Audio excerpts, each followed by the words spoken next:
This space organized travel diaries in collaboration with Headstart in the City Hall. Welcome! This is the perfect opportunity to get to know different cultures and even prepare your next trip without leaving Aarhus. 5 internationals will present their home countries, share part of their culture, and reveal the best traveling tips. China, Morocco, Poland, Slovakia, and Bulgaria. Yeah, I really like this event and I would recommend it to everybody. And also the food in here is amazing, so just come. It was a success. We had a great turnout, great food, drinks. People really enjoyed our presentations and we made them dream about our countries and they really want to go visit. So everybody's happy. Really good opportunity to make Danes and internationals meet around one common love for traveling. Headstart is an organization that's funded by the EU, and we work to make Midtjylland, or central Denmark, an attractive place for internationals to come and work in the companies, because companies actually are lacking a lot of skills within mostly engineering and IT. So we want to attract as many talented internationals to the region as possible and make it nice for them to be here and actually live here. They also get to know each other and present their culture and food and also network. It was a very nice event to be part of. I've met lots of interesting people. My favorite presentation was probably China, because China is one of the top places on my travel bucket list, so it was really interesting to hear about it. After seeing this presentation, I would definitely choose China as a number one to go. And I in particular liked the ending with Shaolin dancing this special dance. I think it was very beautiful and memorable. Also, Morocco was very interesting because I didn't know anything about the country. Did you know that the first university in the world was founded in Morocco by a woman? It's in Fes, it's beautiful. Yes, and you can check it on Google, it's true. It's called Al-Karawiyin, and it's the first university that was built by Fatima bint Muhammad al-Fihriya in the 895 before Christ in Fes. So, and it's still operational until this day. They still give classes in it and people study there. Oh, it's super hard to choose one presentation, but I've never thought of Bulgaria. I always thought of Bulgaria as like a cold country from the Eastern Europe. And now I figured out it's actually a pretty good summer destination, so I'm gonna have to try that. But all the countries were really tempting. So. A very big country. We have like 38 million of people living in Poland now. These are the largest city of Poland. So we have Warsaw, which is my home city. Like I was born there and I was living there most of my life. I live in Denmark 7 years now. Then we have Krakow. If you need like a city break, you can get to Krakow, you can get to Warsaw, you can get to Gdańsk, and you can go to the Tandle, to the hairdresser, to spa. You can get yourself a tattoo and come back happy with a bag full of new things home. So as you see, when you will go on the bottom of Poland, we have mountains there. But if you will go up, we have a Baltic Sea, just as here in Denmark. As cold as here, but just from another side.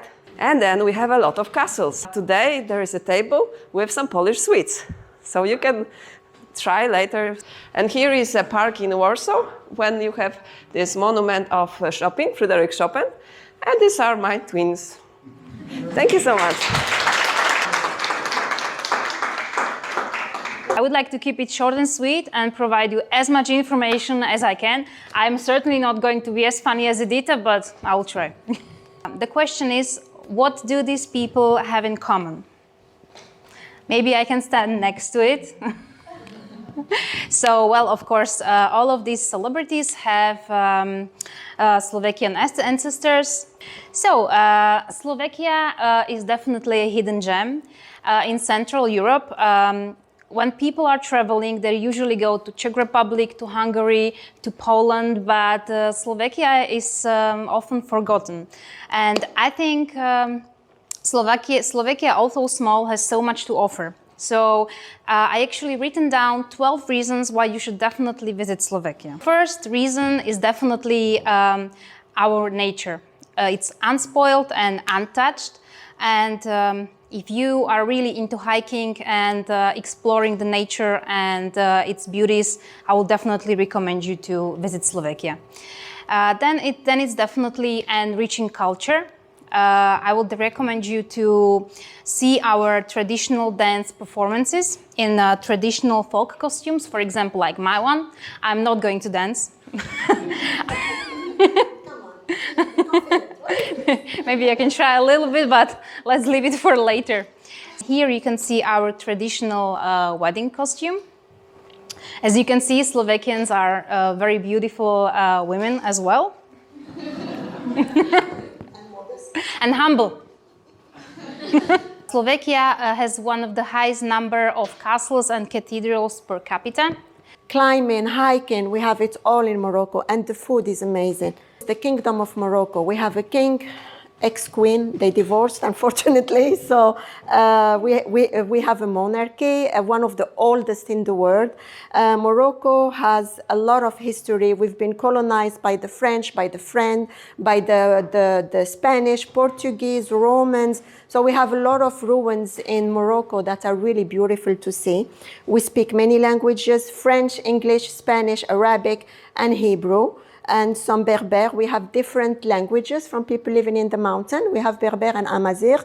It's like speaking German almost. I can't understand them myself. It's very difficult. The beauty about Morocco, you find the mosque next to the church, next to the synagogue. We do not have any people fighting. We do not kill each other. It's a peaceful country. It's 99% Muslims, but we have minorities. We live in peace with them. And different regions. We have people that come from the mountains, the Berber. We have people that come from the center and from the south. These are from the center of Morocco. They dress like this. These are the people from the Sahara. We have the biggest Sahara desert in the world. It's the beautiful dresses that we wear when we have weddings and official events we go to. I'm wearing something, but this is fusion, we call it. It's latest, that we just wear with the jean and we throw it on top of us.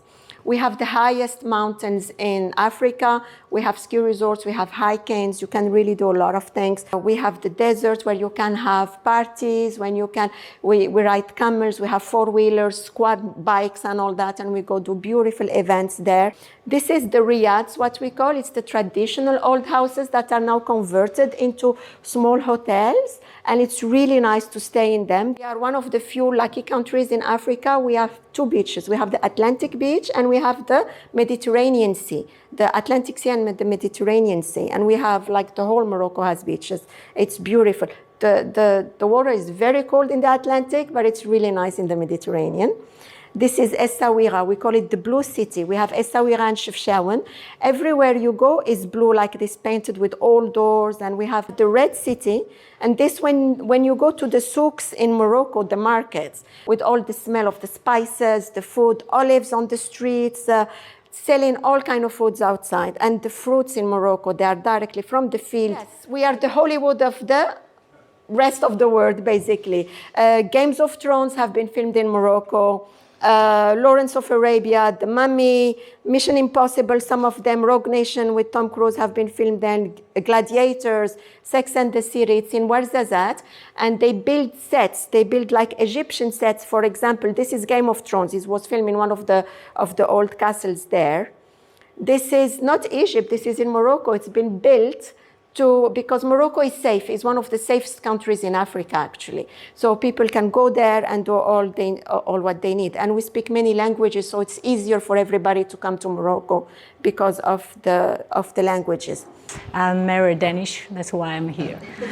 So anyway, today is not talking about my marriage and my kids, it's talking about my wonderful country. As you know, China is a huge country with 5,000 years of history. As a Chinese, I'm very proud of my country. Before you travel to China, maybe I give you a little flavor of China, so you know when you come to China what you want to see. If you want to travel in the big cities to see the skyscrapers, modern architectures, or if you want to go to hiking, exploring the nature, we have the highest mountains, beautiful rivers, plants, animals, amazing. So many places you can experience and travel. Beijing is the politic and the cultural center, and Shanghai is the financial center.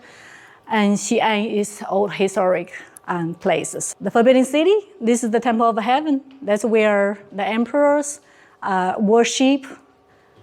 They are the son of the god. So that's where they worship every year. They travel 2 times to the Temple of Heaven. You know, the heaven is round, there is a square, and the emperor family, they always believe that we are in the center. Heaven, earth, and our feet, human beings in the center. If you want Forbidden City, we have in total 8,000 rooms. So if you want to see every rooms, so at least take 1 day, okay? So that's where the emperors live. You need to see Great Wall, of course, you know, we have a Badaling, Mutianyu. I recommend you go to Mutianyu because Badaling Great Wall is a little more commercialized. My recommendation when you travel inside China, take the high-speed train, not the normal train. Okay, you need to see high speed. By 2025, we are aiming to build a train that can run 450 to 700 kilometers per hour. For example, from my hometown to Beijing, where I was born, normally take 11, 12 hours. So you need either you have to find the sleepers where you can sleep. Otherwise, you're sitting 11 hours, think about here, it's gonna be hurt. So high-speed train, 3 hours. If you wanted to see the terracotta warriors in Xi'an, you visit the tomb of the first emperor Chine, so you have to go to Xi'an. Xi'an is one of the oldest cities. You can see on the wall, most of the walls are still original. So the city wall has built about, from now, I think about 1,500 years. The government prevent this wall to be destroyed because, you know, as China growing, cities growing, people, a lot of people, so we have to rebuild a lot of stuff. So in order that, the government actually to open another road in order to protect this old town. They're developing in new areas, so you could have all the financial centers, schools, and residential areas to protect this. Food, most of the food are delicious. They are my favorite. This on the left, we have dumplings, which I also have prepared. The food will supplied by the Running Pin restaurant. Also there later you will try the Chinese dumplings. I know most of you already tried. Terracotta Museum, you have heard, you have seen on the BBC, on your news, I'm sure you everywhere. The highest about 2.3 meters high. Normal is 1.8 meters high. So really it's huge.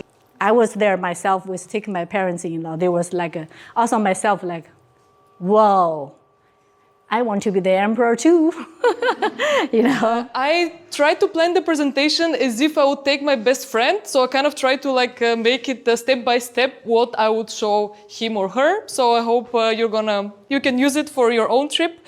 Geographically closer to Greece and Turkey, what kind of culture, food influence might be.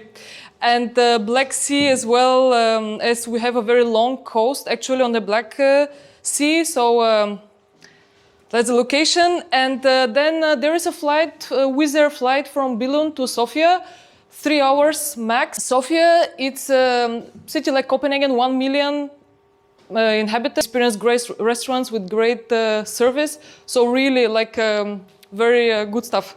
That's the cathedral in Sofia, Alexander Nevsky Cathedral. And it's a very big one in the city center. That's how it looks inside. We're Orthodox Christian, and the churches are really impressive inside. So when you go to Bulgaria, remember also to go inside the churches and see them, experience them. Then you can do a 2-hour trip to Plovdiv. So this is south, size of Aarhus, and has very different vibe than Sofia. Sofia is very busy, people basically are there to work. And then Plovdiv, it's in the south, people are very relaxed. It's also very good for those of you that like history. It has huge Roman amphitheater, so parts of the Roman culture. Nice cafes, nice restaurants, views. It's really to enjoy and to take beautiful pictures. I just want to say thank you to everybody who came to this Travel Diaries event. It was such a successful event. And we are looking forward to another Travel Diaries because we plan to organize it once a month from now. And if you are interested to present your country, get back to us, and you can be the next speaker on this event. Amazing. Join the space. Join the space.